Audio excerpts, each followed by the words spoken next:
Save the Spandex, episode 383. It is August 4th, 2026. How did I forget the year? It is 2026. My name is Myro. This is the podcast where I ramble on for a bit about some shit. Recording this on a Tuesday evening. Mostly wanted to hop on and just talk about the Fire Emblem Fortune's Weave Direct that we got today. I caught it this morning. I had a little bit of time to kind of just watch it while working, so that was nice.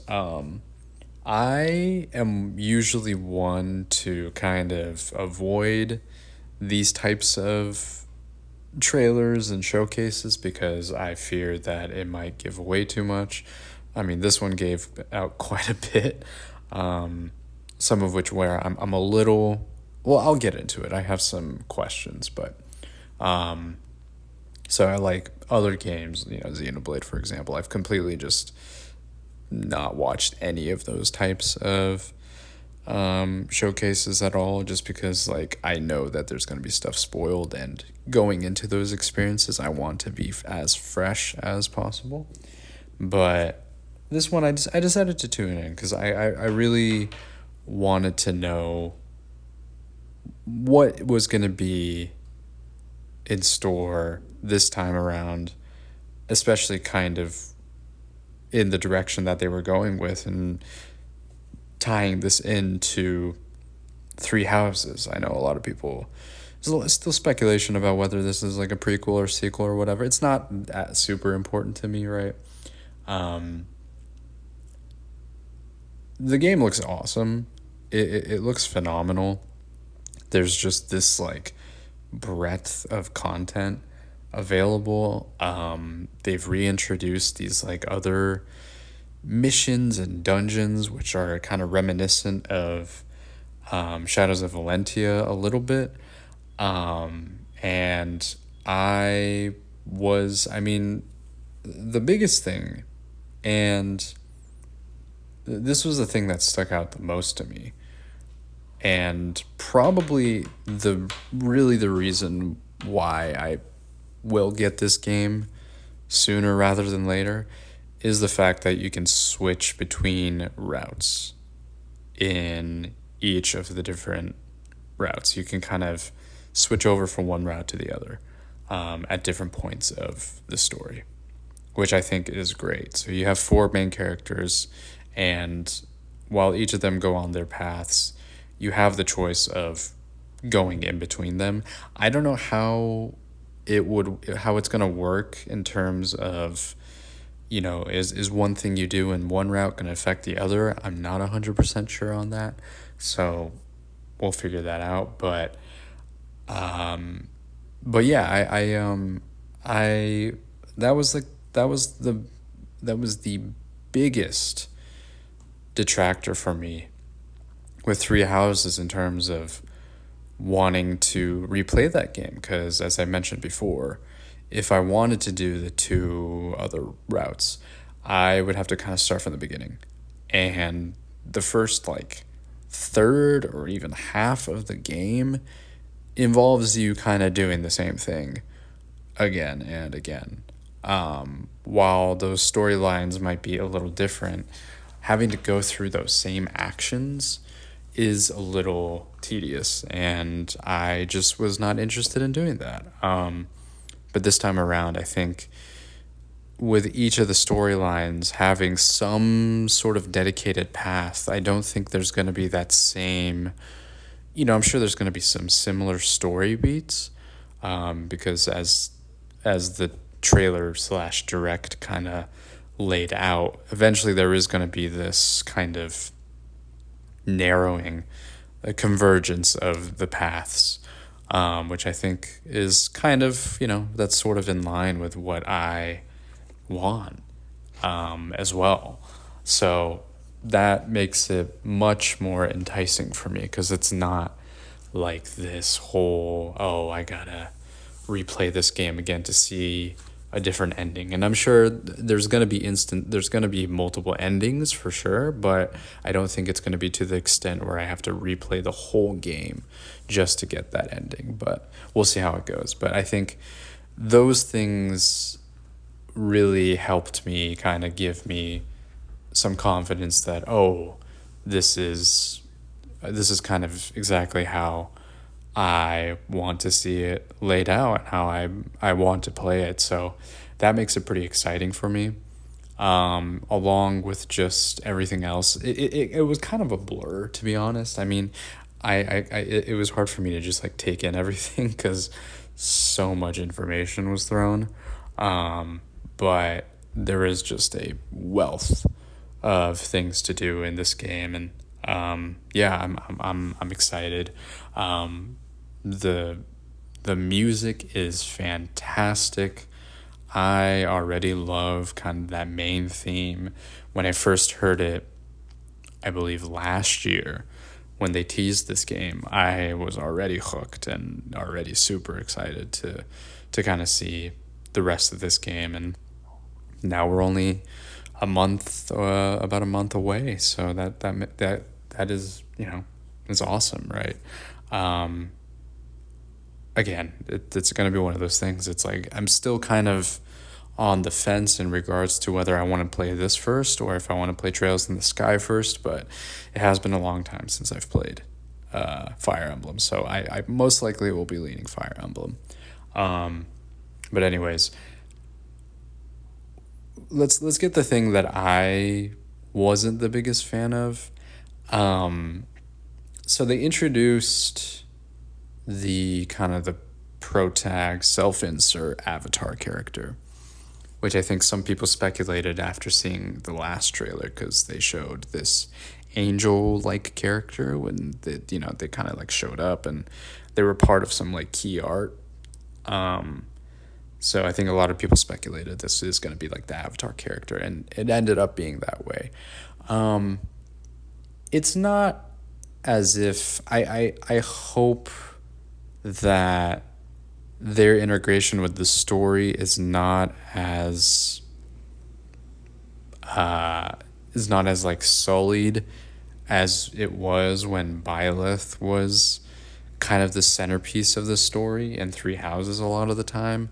When you don't have when you have a character who doesn't really emote or have really their own personality necessarily, it is a little hard to get this like emotional attachment. Like the emotion comes from interactions with the other characters. It is not with Byleth. It is not with your main character because I think there's ways in which like a silent protagonist can be emotive. You can look at like Link in Wind Waker or like Skyward Sword. Like you could have it with an instance where they are like showing emotions and they are their own kind of character and they act accordingly in certain cutscenes and they react to things like so.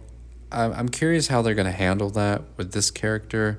I still have some reservations in terms of their sort of integration. The ending piece, this is kind of part of where I was a little bit, maybe I wished I hadn't watched this, but this was in regards to kind of showing this last piece, how there's like a time skip,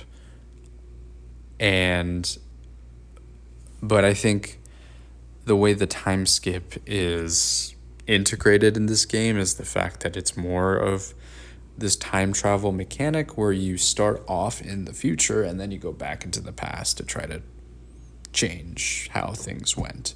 So that does make it a little bit more interesting, but I also don't really care for, I don't know.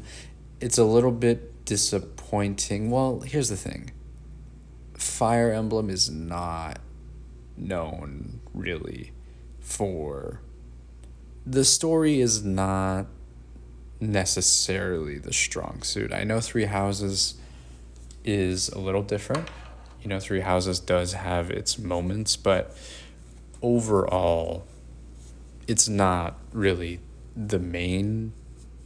It's a draw, but it's not the main draw for me to play these games. So I am, I'm a little kind of like, okay, it seems it's sort of headed. The ultimate goal is already sort of presented. The big bad, quote unquote, is already kind of known and kind of given in a sense, which is fine. But I just think I wish that was a little bit more not as obvious, I guess. But maybe there's like a twist later. Who knows? Who knows?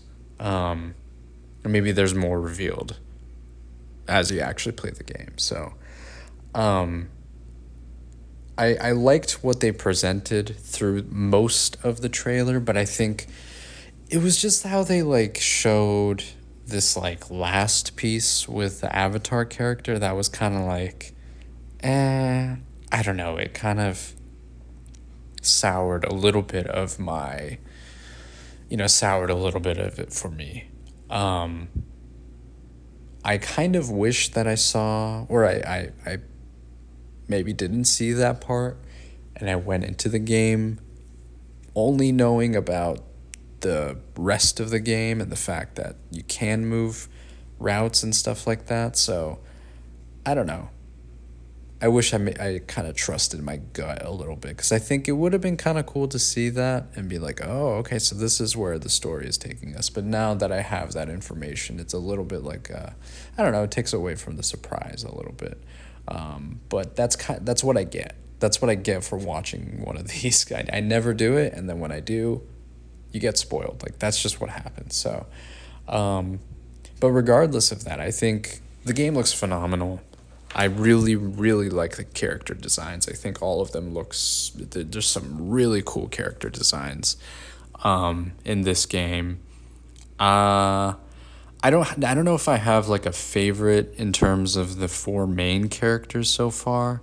I guess maybe it's Lita and Theodora who seem the most interesting in terms of their kind of like motivations. Dietrich seems kind of cool as well. Kai, I'm sorry, but just like the motivation is just not, it's just not a fun, I don't know, it's not really that interesting to me. And I think playing as like the shonen boy character has never been the most interesting just like has never been the most interesting draw for me necessarily. It's not like my favorite character archetype, but the rest of it looks great. Like I said, the music is fantastic. I mean, that's kind of, it's one of the things that initially drew me to like Fire Emblem, is like hearing the soundtrack from Three Houses and being like, oh my god, this is incredible, and then finally going in and playing the game. This is a similar case as well, but I'm excited. I kind of went through the ebbs and flow today of just sort of like how I'm feeling about this game, but now that I'm sort of reflecting on it, I am excited for it, and I'm excited to play it and pick it up. It's been a long time. I miss just kind of really just being like sucked into this type of space. And yeah, the last times that I have played Fire Emblem have just been, I'm hooked. Like, I'm hooked. Like, not engaged, excuse me. Awakening absolutely just like roped me in, and I was completely suckered into that game, of course. And then Three Houses, I was swept up in it too, but it's just I'm craving that combat, and I think this is going to be like, it's going to be exceptional. I think it's going to be a great game, regardless of maybe some of the transgressions I have with the story. It's, again, I am not one to be enamored by Fire Emblem stories. I think it's really about kind of the characters, their interactions, and just sort of the world and the gameplay. I think those are kind of the parts that make it for me, and then the music. So I this looks like a full package, and I'm excited to pick this up. Um, Probably day one. We'll see. We'll see. We'll see if I have time, because it will be like right when I am kind of at my busiest with work and stuff. So we'll see how that goes. But yeah, it was fun to watch this. Despite some of the smaller complaints that I might have, but really really excited for this. I have been playing Xenoblade 2, just kind of working my way through that, and kind of just doing my second playthrough. So I got to the Merc mission, like the new content with the Merc Assault, and it's okay. I don't think it's really anything that blows me away. The gameplay feels pretty similar to a just the hack and slash of a Dynasty Warriors. So I guess this is kind of like people said, "Oh, we want Xenoblade Warriors." Well, this I think is kind of this is it. You have this in the second game, with the Switch 2 edition. So I it's fun. I don't know if it's something that I'm really engaging with. It's fine. It's a cool addition. It's using a different combat system, more button mashy. I mean, the main combat is already pretty button mashy, but I think this one in particular is just you're button mashing. It's action combat, but yeah, it's fine. It's nothing special, but it's a cool added feature. And then you get the Blade of Momo from Xenosaga, and I think I still have to do some affinity stuff, and progress with the story in order to unlock her side quest. So yeah, I'm interested in seeing how that goes, and what is there gonna be some tie-in with Xenosaga. I have no idea. We will see. But I'm interested in seeing kind of how that progresses. But yeah, it's been fun to replay the game. I again, it's not my favorite. It's my least favorite in the series, but the combat is really fun. The music is fantastic. The world is great. It's a really just fun adventure to go on, and yeah, it's been fun to kind of just rediscover this world again and just go through it. And because I already have kind of knowledge of the combat, it does help and get through kind of the earlier parts of the story. I remember struggling in certain points. I mean, there are still annoyances with the game that exist even with the Switch 2 upgrade, which I think are difficult to just bypass completely, because I think that would require you to change quite a lot of things, I'm assuming, in the game code. So that does detract from the overall experience. But other than that, it's been fun to go through this game again. And yeah, I know that Xenoblade 3 is going to get its upgrade, its Switch 2 edition, in December. As I said before, I don't know if I'm going to play through that game. We'll see if maybe I'll check out the added mode, and there's like a new hero, so that might be interesting to see what the hero is. But I think in terms of like a full playthrough, I'm not quite sure, because as I said, if I'm replaying the game, I really want to kind of relish and enjoy and live through that game again, as opposed to kind of going through it as just sort of a replay. I really want to just re-experience the game to the fullest. So that might be later down the line. Where's the Ocarina of Time remake? That is kind of the question aside from, you know, I got my Fire Emblem questions out of the way. I know what to expect. I know I'm gonna get the game. What about Ocarina? Um, is it gonna like? They said it's gonna release this year. There's not been any information given for something that was the last, um, the last sort of showing at the last Nintendo Direct. So I just am curious about, like, are they actually, there's a little bit of, I don't know, not concern, but just questions of, are they actually going to release this? Because it's coming up, 4 months left of the year. Do they have enough time to give this game its proper flowers? You know what I mean? Is it enough? I'm not sure, because this is like it's a huge thing. It's one of their legacy titles being remade for a modern audience, including myself. I liked, you know, I appreciated playing through Ocarina way back, but it is hard for me to want to go back to that title.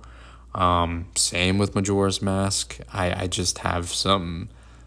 It's just some of the old school game mechanics make it difficult for me to want to replay those games. Just having the patience to do that.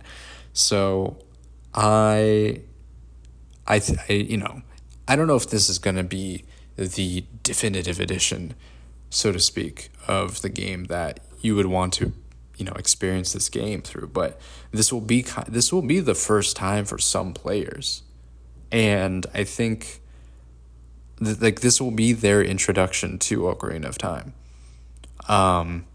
So I'm so curious to see how they're gonna sell this game, like how they're gonna advertise it. We really don't know much at all, aside from just that blurb that we got. So, who knows? Maybe by the time, maybe there's gonna be an announcement just like real quick, but it's gotta be pretty soon, because I'm sort of.